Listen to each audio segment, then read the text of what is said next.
How should a problem be resolved? Should every single problem be treated in the same way? Do all problems have the same solution? Well, no. Every problem has several ways of being approached, and that's what we call alternative thinking. Alternative thinking is the method used to approach everyday problems from different angles, thinking about all the possible cases and alternatives to deal with the specific circumstances and trying to understand people from their point of view. So, how should someone use alternative thinking to reach a solution? We will talk about 3 different approaches. The first one is brainstorm, and it might be the most famous method.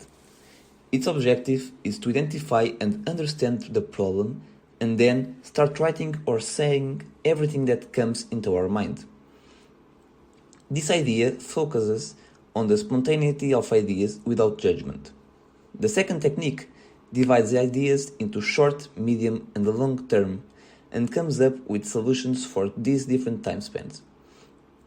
Finally, the last one is to visualize problems from afar, which means that we should not ignore the problem but try to look at it from different perspectives, like it was someone else.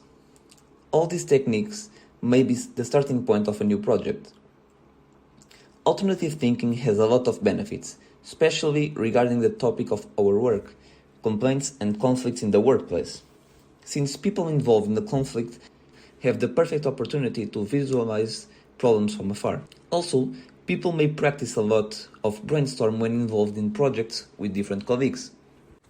Lateral thinking is basically alternative thinking, but it doesn't only focus on what's involved but goes beyond that.